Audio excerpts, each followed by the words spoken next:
ia te au le aganga fia e whaatalofa ma whaafeilo ia te oe le wopele i le sona o le whaamoemoe i nei fo i vaiaso e le whaamoemoe sa maua se vaiaso o whaamanianga leo o tātou whailo i aile nei tai au i le lofa maleanga le leo le tua e whaafeilo i fo i tātou whaiaonga masani o le polokalame le nei o le sona o le whaamoemoe i lo utu taonga vale le sunga le toena ia Christian Samana whaatalofa pe fo i lo utu tamatau le sunga le whaafengainga Justin Westland ma lo le soifua whaapapalo fo i ma whaatalofa atu pa kaiolo ua taimi nei whatua e sila mai moa ai ma e maua le nei a polokalame e whaatalofa ma o folofa atu le sona o le whaamoemoe ia te oi i nei tai au fou o le a mataina i se te talo pupu ai tātou tele ianga i le tātou whaasoa o le so. Le tua whaftai mo le avanoa ma whai o no mātou tala noa ai ma whaasoa i laua fionga i lunga o penga te whailangi le tua ma le nei au nanga. Talo le tua i a vea le nei po kalame ma le soesoeino o laua fionga paia. Ia o se whaamalo singa mo i mātou ma tō sina tuai o mātou loto i lo no fuali. O mātou o whaatali mō loto e fio mai. Whamanuia le tua lau fio soesoeino la upu o no lo suafa Yesu. Amen. Amen. O le vaiaso le nei ma le autu o le soesoenga o le vaiaso le nei o wha autu ina o le saolotonga e malolo ai. O le saolotonga e malolo ai. Awa o le olo o taula uma lava ia whaasoa po o soesoenga ma autu uma o soesoenga nei i le autu po le sini o le malolonga ia keriso. O le malolonga ia keriso. O le vaiaso le nei o wha autu ina o le saolotonga e malolo ai. O le soesoenga po le sona lona valu le nei o tātou taunu uma i ai. Ai o loo au mai ai le salamu e lua suma fitu lon fe opu momua. O loo avea po loo fai matua tau loto o le soesoenga o le vaiaso le nei e whaapea lona fai tauina. Leo la o fai tauina atu le salamu e lua suma fitu fe opu momua. Whaapea lona fai tauina o le alii o loo malamalama ia ma loo wolatanga. O ai ea se o te fefe ai. O le alii o le malosi ia o loo wola o te matau ea ia te ai. O le maule na o taula i eili soesoenga o le aso. Atu le avanole nei lausunga le to ina samana e te tatala whalau tele le mau a to ai ma le ata tele o le soesoenga o le vaiaso le nei. Ya o le mau tu maua le ma au tu o le tua mo le tangata. O ia o Jehova. O ia o le na whaia le langi me le langi sami puno vai me umolo iai. O ia o le na fofoina me uma. O ia foi o le puna vai o le ola. Mai ele eise be tasi e mawhai o na tātou whaasino iai ma nui o le ola si vanganai e tātou te amata mai le tātou iloa o le sa wai le ola. So le mai wale le tua le mai a tātou. O le mele o iai nei tātou wa le tatu sui na lava mai le kuata le nei la matanga pa pe foi su enga uma o lo whengai tātou mai tuspai. O tātou iloa ai. O tātou lo no nofo le si o manga e matua le ai ase maro longa i mawai. Ono lea, ono ua ngasala le tangata ua pau ua tātou la fuai le pule tātou te maro lo ai na mai le tua ia tātou. Ua tātou la fuai le ti apolo le la o tātou nofo i lalo le pule ngā le ngasala. Ma tātou le mo ese maro longa e tasi. So o te lo lisi vai ngata ua le e afo e le mana o mia le tātou le sonle ne e wha mau tuina atili o tātou malamalama e wha taua ngai le awala e wha ali mai e le tuolo na whini ngalo i a tātou malona vāna nofo ma tātou pe o tātou su e mai fo i le sona i e lua o te atu. O le tātou vāna nofo ma le tua ma le tātou vāna nofo mo tātou uso tangata. E aunga i le tau mwhai o le tua e atia e ma wha mau sali ma wha mau tū toni a te i tātou le tā ua o saul tonga. E a fo e filifili e li tangata i ana filifilinga tō tino ina ia mawhai ai ona le ave sea mai le tangata lona ia lona wha vai au tū nā leina whai e le atua le tangata e lona wha tusa. So o sao tonga la le tatu tal noai. So ono si o manga le tatu te e le se malolonga. O le ewu whai mai le sona e e le tatu sao tonga e filifili ai. E tātou te malolo. A tātou vaila e pe o le upo le atua ia keino no o umana na whasioti e foi oi no umana whaili tau langa keino am whau u keino e whamairu upo le atua ia keino i la foi i lana whetalainga le whai upo fitu kene se whaaf mai pe a whai e te a mio le lei. E te le maua e al fia. ai a fai e te lea mio le lei, o loo te oto le fai te toa le angasala.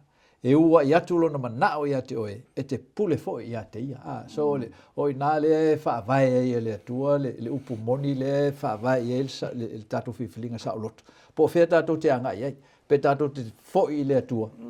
O le whai mai a i tato, a tato sta i lana polo inga, tato muli lana te ita inga.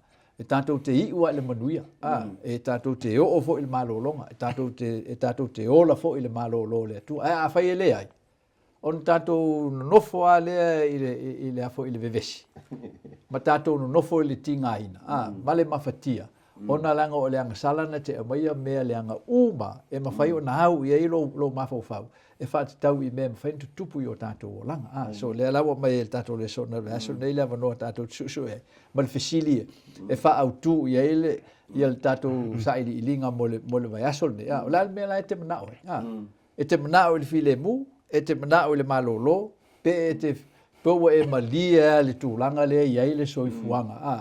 E te ola i tuina nau o le tino, ma e ngafa ma ngā luenga whai o le nā soifuanga. Wai o vahenga ngai rua tātou te whiwhili ai. A tātou le whiwhili e tātou te foi i le atua. Ia ma tātou sa vali whaatasi ma le atua i matawha i o ngā luenga whai o le olanga nei. Ia on tātou ngafa leo tātou ma le ma le avenga la e lo tatu lava ma losi ia ma tatu fea ngai e lava ma tūlanga ai e tasi so le fesina mo tatu ale la tatu sa ili atu ia ma tatu mata la ititi le te tala ina mai e tuspa ia le tasu so nei vaso ia wana tatu se fai ia fili e mene ta ua la le maule lo tau e wa fai te fai tau ile u tala o le salamo le nei o lo fa autu ina o le fa tu o ta vita ile tua ile aso vale ano no ngol te mele tanga le mo ile so ifuanga ma le savalinga tavita o le taimina na pipi e no loto ile tu na mai ile file mu ya te a wifi ungo fai upune e lo fai mai o ai la se o te fefe ye o ai la se o te mata o ye pe a o na fa tu ile tu le malo longa le na ai o le vai aso le nei e lua va engol so enga le le ata to va ai i to inga mai ese wa tele mai no mai a Yesu o nisi fa malolo mai o nisi na o fetala i Yesu o nisi na fa to fa tu mai Yesu e lua va inga nei o le mai e ye ona e te ilo atu fafo ona au ma le mai le e le ilo atu fafo ai o to tonu o le fo ile a mai tala e lua ia lo wa mai le vai aso nei tato te va ai tasi mai le fenga fo ma le tala mai le fenga tua i tato te va ai lo sunga le fa fenga Justin le le o batu le va no le nei e te fa matala mai ele vai nga mo le tala le lo fa mo ina le tu so ma record no mata o po lua fa o po mo o sfuma le mo ai o le fa o mo o le fa ile vai nga mo o lo iai o le fa malo lo ngai malo lo ai o le tala masani lea e fa tatau ila wali fo ye to fa no e avuna la to wole nei ia Yesu ai ma fai ona e fa la tele ia mai moanga po fa ainga ia ile fo mo e fa ngata mai fo o fa Taua ia le so enga fo i o le aso le pena sau noa ia lausunga. O lo fa matala mai ai ia le tala tangata le fai mai ua le na tutu i fo ona wo mai lunga o le fale ona wo atu le o le mafai ona sao i to tonu. Wa tumu ia le fale o lo ia ia Yesu Keriso. E taua le tala le ona pe o sau noanga le sunga to ina. O le na fa matala ina mai ai le taua o le vale o le atua mal tangata. Le vale le awala e mawhai o na afia i lo tino. Pe afia ia lo soifua ma lo ina. Pe awhai e le lo nofo ai molo atua. Pe le leifo i lo nofo ai molo uso a tangata. O i lau te lo o tatou o umai i tatou lang o na whaapea o le mele o le mai. Te loa fo i e le maua i tatou se fi le mu i le teimi e o mai le mene o le mai i le tangata.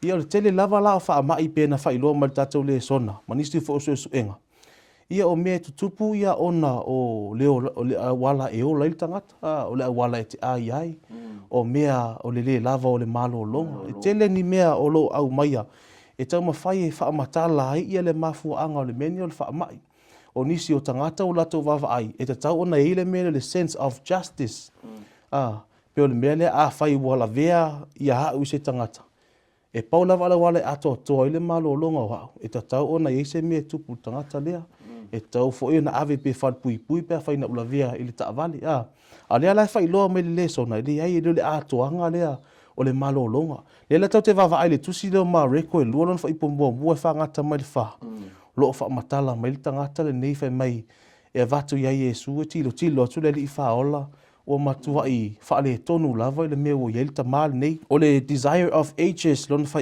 lon i tu lau e lua ono fitu ma le lu e fa ngata lua fitu tasi o lo fa matala mai ele na waita ia le mea o mafua angana o laina o ia mai fa penel tangata nei fa matalanga e te mai tai perfecta fa mai o le mea na a mata mai o le anga sala na fa el tangata a me pe foilinga me se me o mafa i lava i lona mafa ufau o le tusi deo Jakopo lima lona fa i poes fulu ma fa ngata ma le fulu ma le ono fa matala i upu fa apea fa mai a fa e so o tou ua mai au mai ia i luma o le kalesia e mai e tatalo ai to ina o le kalesia a fai foi lai e se anga sala o e faia mai o tatau lo na e sala mo mai o le fa matala mai le maulea ia le sota inga o le mea lea o le anga sala ma le mea lea o le mai o le tino there is a connection e le fa apea e le se afianga o le anga sala i le tino i le anga sala tangata no fa ilo ma le tusi lo Jakopo e le connection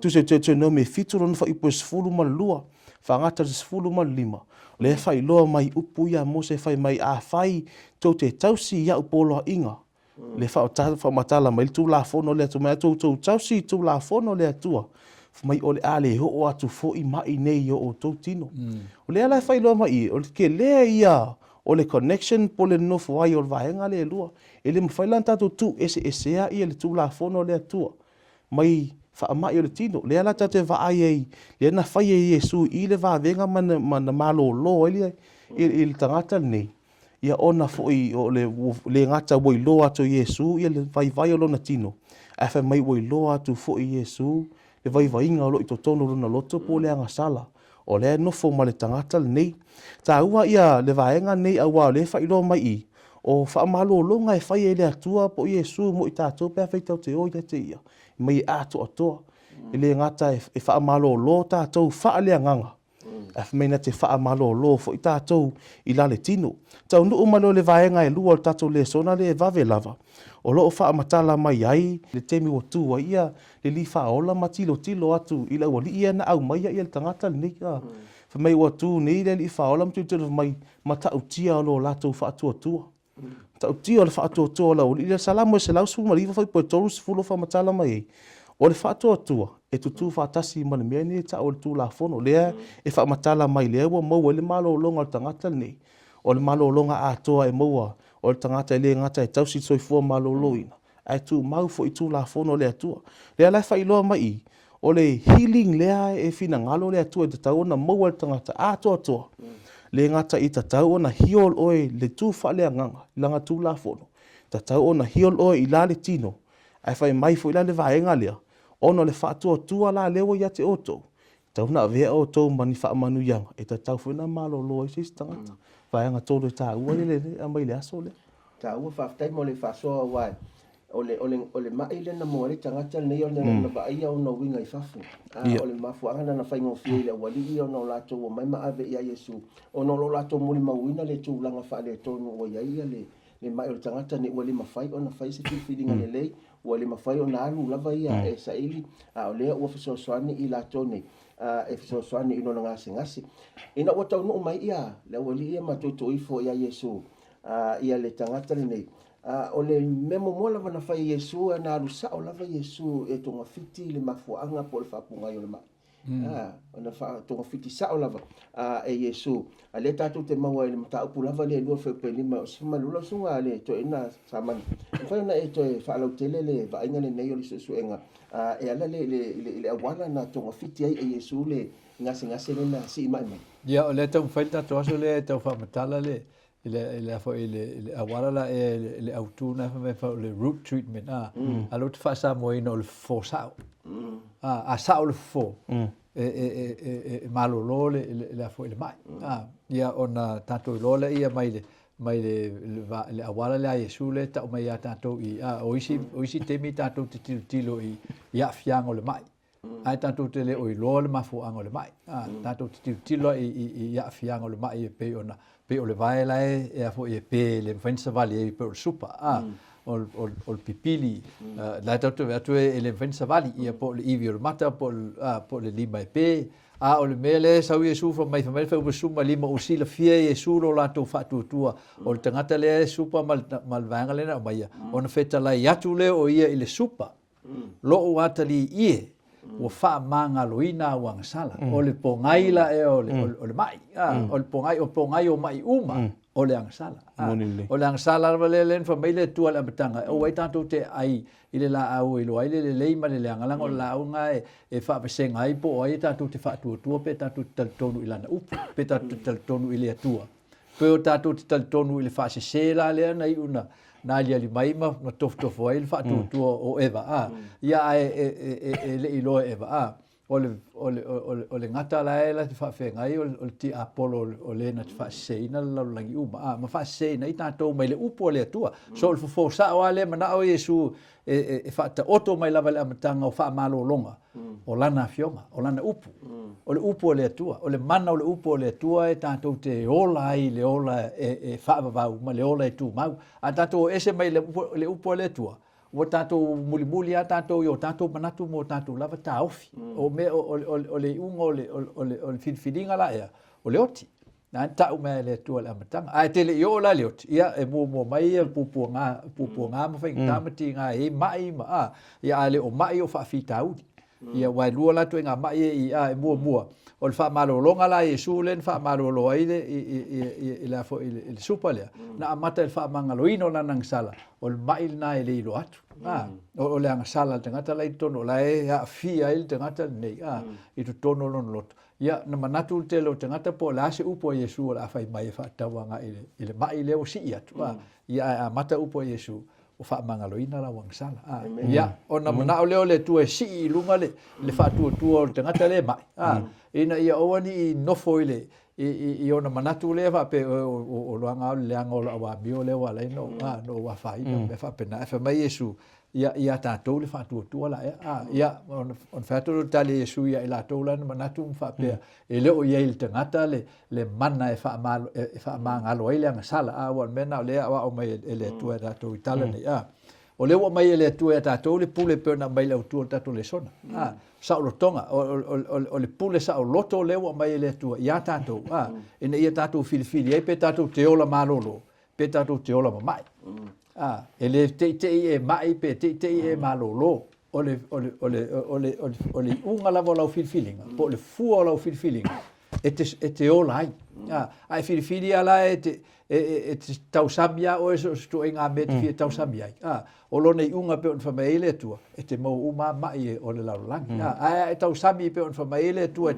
tau samia pe ona mai le tua la mata me tau o te o le onga na le tuna mai le ulu ai tusi o tusi pa le onga le tu me ye to te ai o me fo ye to te malo losim to malo loinai a tatu le staila le upu na le tua on tatou sele ale il tatou a filfilinga longo vino no sava vali a tatou upu o fo le na le tu fa fo ye tatou fo i la fionga le tua tatou fo i upu le tua e le ngata na malo lo ai o tatou tino ai malo lo ai o tatou mafo fa mo tatou nganga wa na le no fo ai le fa malo longa le tua e au le fa vau o le no fo ali o le nganga pa i o le tua lo i tono le mafo fa po le loto le tangata o le malu le o tino o tangata awa o me ye lu e tau le tua o lo tino mo lo mafo fa Aftai lo sunga le to ina wa le o lo fa so mai nei ona o le a le po le fa ponga yo me uma o le ngasala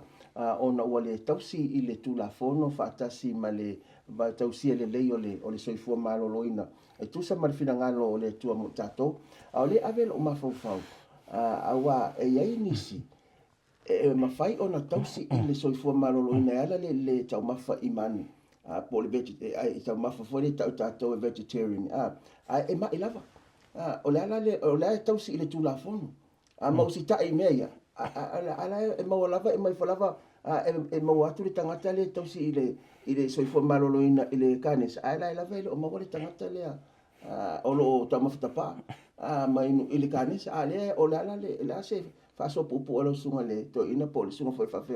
O le mena le mai Iesu le il fa umanga o lan tali le mo tatou il fa upu le ia fo iva ma se fulu ma se tasi le fa po le fe fa ngofie po le fa yatu le supa o fa manga luina o sala po le fa yatu ina tula ia ma avelo moenga ma esa vali ia fa mai ro le fa upu se fulu ai pitai ina ia o to wi lo o iai ile atali o tangata ile lo langi le pule fa manga lo ia ngasala o feta laia ne ia le supa o te fa yatu ia te oe ina tula ia ina avelo moenga ma e aluatu ai lo fali ona lole ona tu la ia ile o ia o ave fo i lona moenga ma sa vali ane i luma o ila to uma o le tali le tua ia i tatou po le alava lo tu langa i le tino e mawhai lo tu langa i le tino pe o yopu o yopu e whabail tu spai o te ngata ami o tonu ia o le papala le papala i yopu o le papala le tangata e te nofo mai ti tiro na whaile na whaile tu ngā fisili le te fisili ai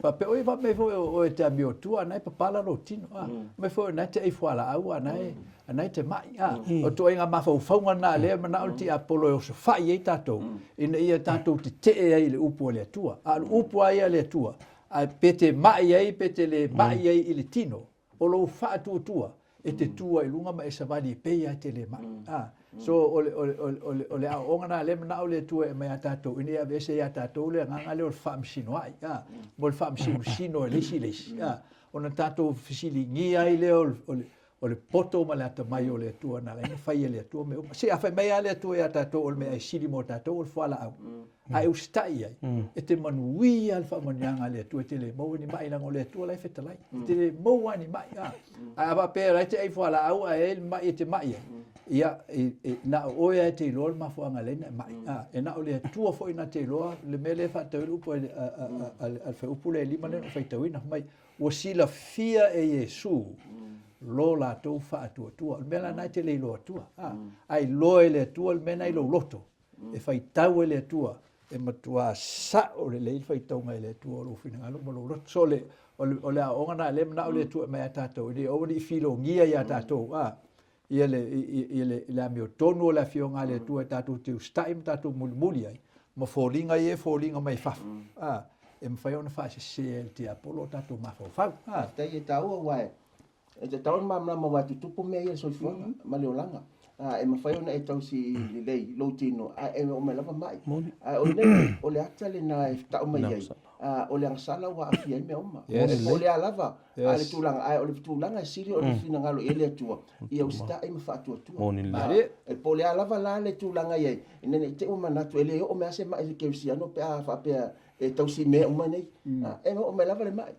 ona o le angsala wa afi ai o le mafuanga le na e tau wa o le o fa amuta i nei wa le na tatou la i le whenga tuai e tatou te wa ai i le isi tala matanga o fiele iai e whatatau ia Elia ma le taulanga na i whaia e mta upo suma valu o le muamua le tupu ai o mai le mta upo suma le iwa wha muamua e whangata e valu ua iai le swinga o lea ua sola ese ia le perfecta le o Elia ua ia sola ese mai le tūlanga sai ua ona ua iai e ona longona e le mawhaila o le mela leo tātou wo mai o e le vai e fafu pei o tonu leo lo tupu mai wangane alela tuatu la vanola sunga le whawhenga Justin i le te stoi au ili mai le vaenga le nei i se vaenga pupu ulava e whatatau i le sola ese mai o e lia malona mafuang tusa o le tala le ia e lia le au mai le muamua le tupu sfuruiva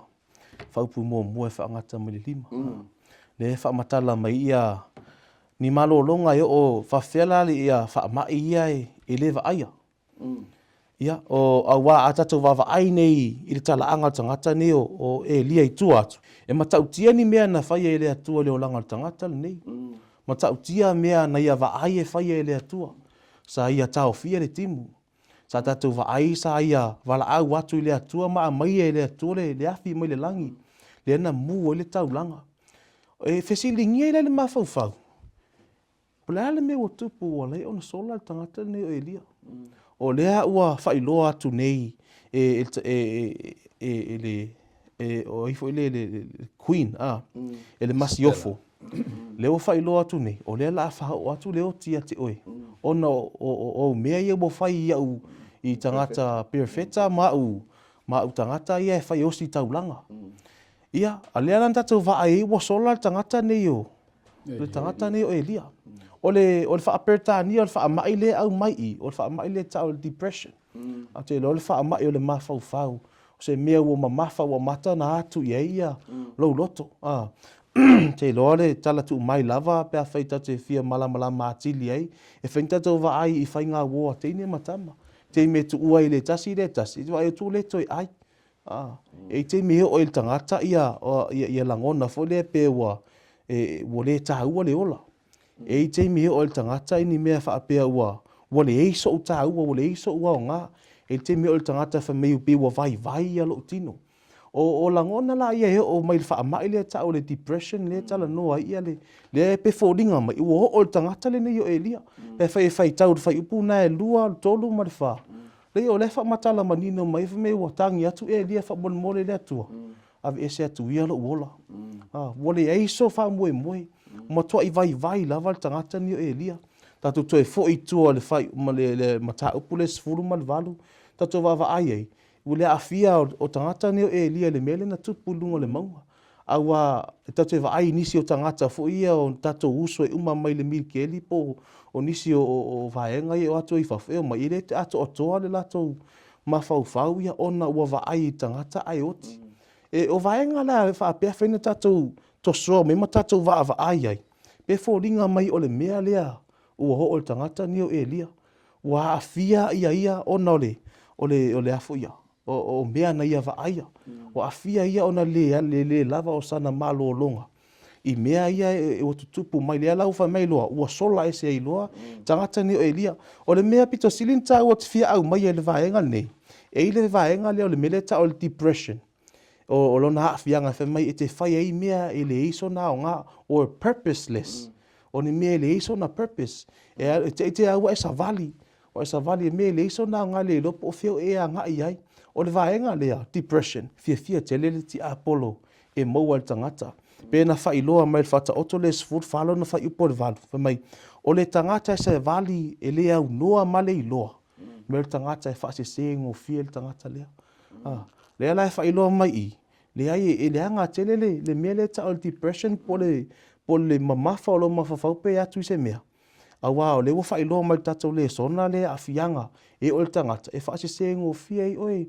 E le ti Apollo. Lea lau whai loa mai whamai ua sola loa le tangata nei o Elia. Ona ua matua i mamafa lana avenga ure i loa prali mea la a whai ai. Whai loa mai fo i. E fo i te mio e tatou le depression lea. Lea lai whai loa mai tatou le sona maungani mai le tatou whi au i le sona le aso lea o le aso lua. Whai loa mai a whai te fia ta mo e se mea te sola ese ai. Whamai e ta mo e le atua. A whai te fia ta mo e se ta mo e le atua. Awa whamai e te me te ta mo e wa e ta mo e mea ai ta ma whai e tu i lalo ia lo wha anua noanga. E tangata e ta mo e entertainment. E ta mo e whai e ni ana whai ngā wofou. A le whai loa mai le sona me o le atili ma mawhai lea o lau avenga. A whamai e tātou whai a pe o le mea le na i el tangata ni o Elia. Meni e ta mo e na ia tau le la au me o le la au lea. Na i elo na paolo o le la au na. Na mawhai o na mapu iei. O le toina wa ainga fo le fina ngalo le sona iei tātou. Tātou mapu le atua e maua tātou malolonga. Whaftai wa e taua ia mai moa o isi a whaasoe lau songa le whawhengai. Awa e mawhai lava no mai whaafi tauli. Tusa pe a mio tonu le mea na whai. E mawhai lava no mai whaafi tauli. Awa o le mea le lei ma le mea mio tonu le na whai a e Elia. A na o mai ai ia whaafi tauli. O le isi mai moanga le sa e whaasoa mai taua e mawhai o na au ngā mo tātou i le so. I le manatu Elia o le sola ese mai le no fuanga. O le fofole na o le whaafitau. O le fofole na o le whaafitau. Le na ave ma mena ki le ona ma mafa. Lona ma fau au toi manatu ifo. O le wa ia misia le avanoa sa tau ona toi wha marosi ai. Mo i la tau na o la tau whiriwhiri ifo i le atua soifua. I le taimi na tupu ai le whai ngā tau langa le nei.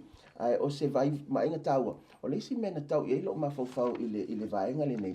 O lona winga o langona ma manatu o le ule ile soifua ele o se mea fo nei e o fo ia ele perfecta le tu no e na ngona le ola ese ole ola e faftai a wana tatala e elia lona la ngona ile tua ma toe whaafowina le vainga le.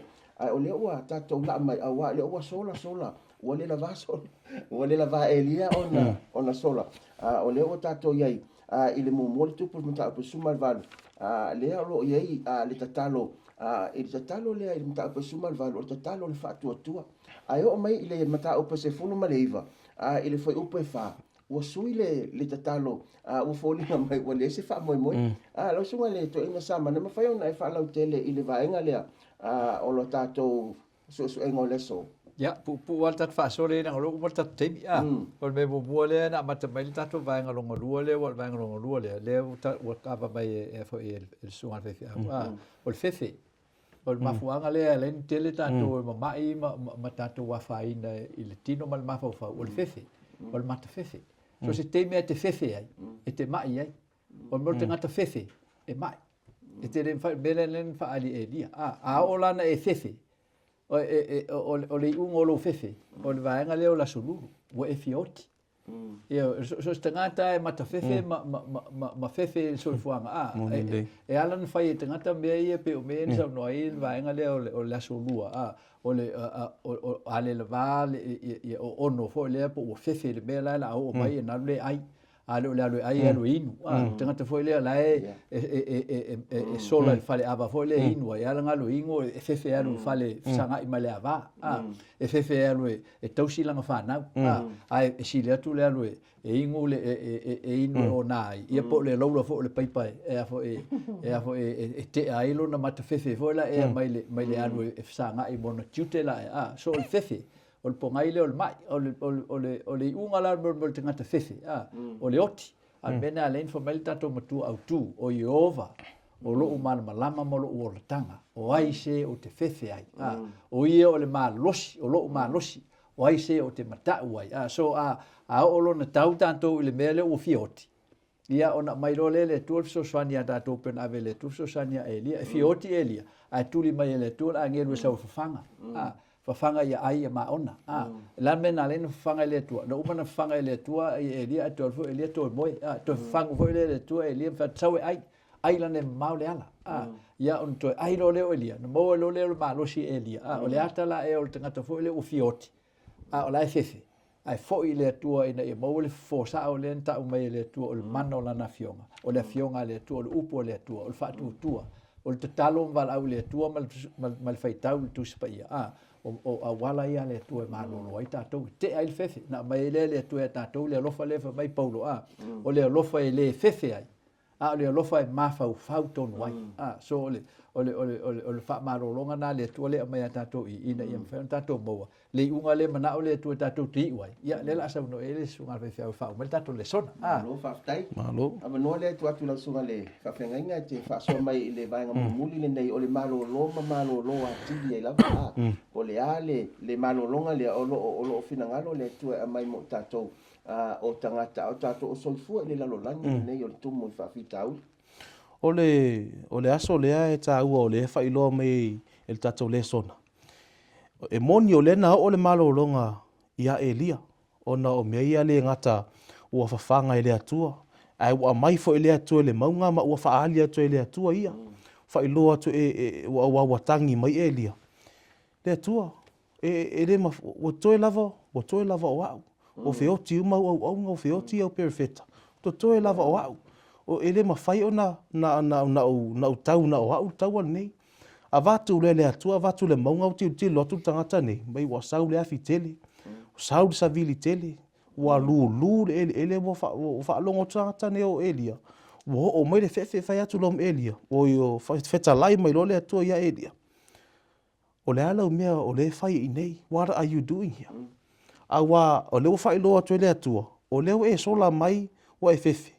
Ia ai o au nei o le atua le o fai loa atu ai tu mau ia te o mei e mawhai o nau nau wha o atu ia te oi whai mai lo matatou le songa e le ngata e tatau ona maua lau malolonga e whai mai i ta journey o le mea e tatau ona wha au bea e le ngata i lea o le o fai loa mei loi i whai mai i le whai upu le lima e wha ngata le valu ma le mo moltu pe sfuru ma le iwa sfuru lima ma le sfuru ma le ono lo fa matala mai mele ingata na ave le atua le malolonga le tangata le nei o o Elia. Ai fai mai na ia ave fo I male ngaruenga na te faia. O le fai lo mai le ngata fina ngalo le atua e maua e tātou le malo lo o le malo lo e fai pea. Le fai lo mai le afo ia le Ioane le sfur fa pe lo sfur mal fitu. O le malo lo fo e te avatu ia te oe le mawhaina avatu le laulangi. Fina ngalo le atua e pau lava le awala. Tau te maua le malo longa. O le tātou wo whaatasi mai ia. Tātou sava vali mai ia. E le fai mai le atua o hao e maua le malo longa. O malo le malo longa on tau wo loa le ai. Atu ole nei le malo longa. E tau na tātou wo ma ave le atua. E tātou sava vali whaatasi mai le atua. O le ala le na fai mai ia le mātou sifuru matasi. Ia tau ave lau amo. Take my yoke upon you. A wai fina ngalo le atua tau te sava vali whaatasi. Pau lau le awala. E le ngata tau te malo lo. E tu mau ele malo longa. Mari. Amen. Papai, o te lo lewa tau no mai le vaenga muli ma le fa unga foi le o le tātou fasoa I le so. Ai o te fia fasoa ia le mau nei wa te mau e tono so ngor mai aso nei le isa ia lima suma tolu. Tau pe fai o le ono le fai tau umaina ale au batu ni lai vaenga o ai. O le mai moanga le nei fa te tau ia Yesu malon maliu fai mai. O le o inga file mo I tātou sa I ona lunga lea. O na fa ala bala fo I o malo lo I tātou. Mai o I tātou uma o se I lātou e pei o mamoe. O taitasi ma fa asanga e lona lavala.